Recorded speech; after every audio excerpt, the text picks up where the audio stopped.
With a crowded field of Democratic candidates eyeing the chance to challenge President Trump in the 2020 general election, the central question for many of the voters who oppose him is which one has the best strategy for taking him down.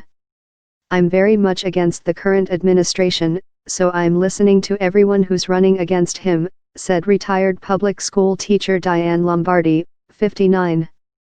Last week she turned out to hear Senator Elizabeth Warren speak. On Sunday it was Booker. On Friday she'll go to see Senator Kamala Harris. That cavalcade of candidates hitting Vegas is a result of the fact that Nevada's February 22 caucuses will be the third contest on the primary calendar in 2020, just after the Iowa caucuses and the New Hampshire primary. Booker is betting that an Obama-like, uplifting message will resonate with voters after 4 years of Trump.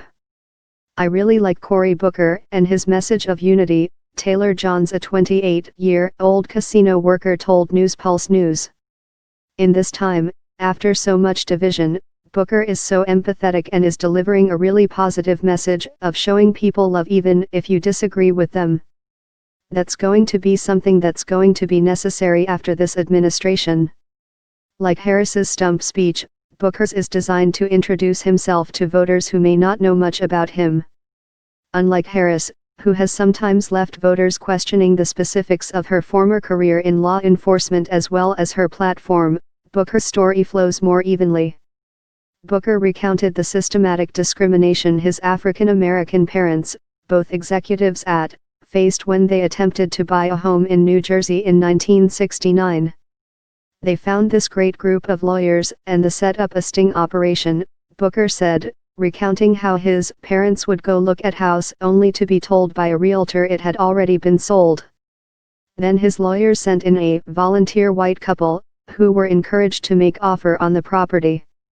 When the realtor was later confronted with the fact that he had discriminated against Booker's parents, he punched the lawyer representing the Bookers and set a dog on Booker's father.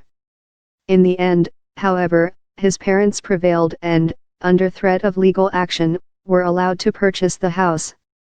Having grown up hearing his father recount that story throughout his childhood, the dog got a little bigger with each retelling, informed Booker's desire to want to rid the world of injustice.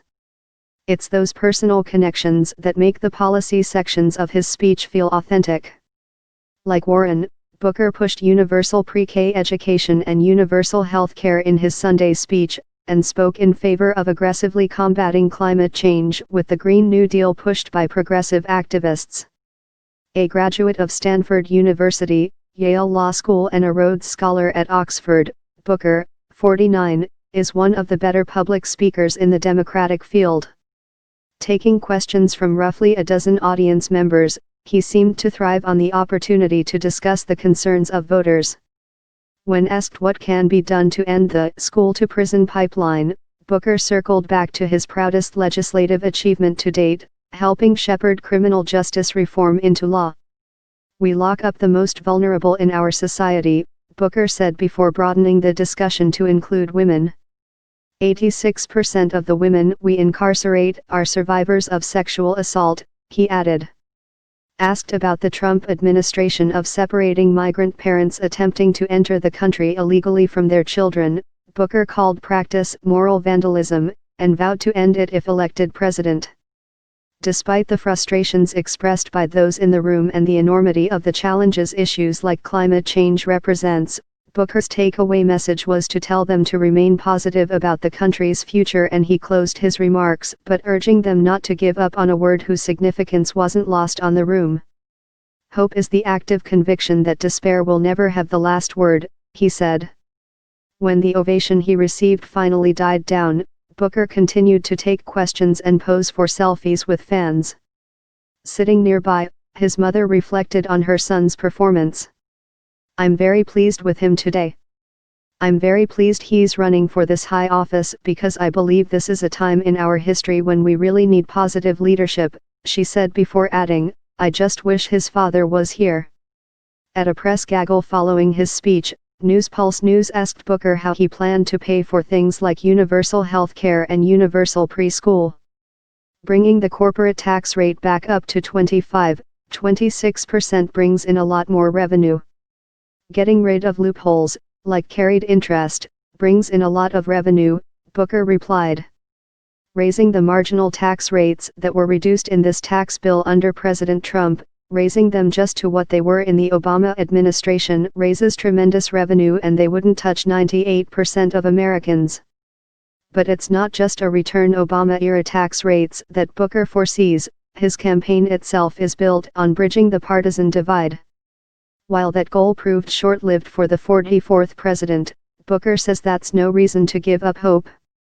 I think it's a question for anybody that's running for president on either side of the aisle. You have a politics that doesn't reflect who we are as a country, Booker said. We agree broadly on things like 86% of NRA members agree that we should have universal background checks. The way I talk is the way I talked when I was running for city council, when I ran for mayor, when I ran for Senate, is that if you elect me for President of the United States, I am going to ask for more engagement from American citizens.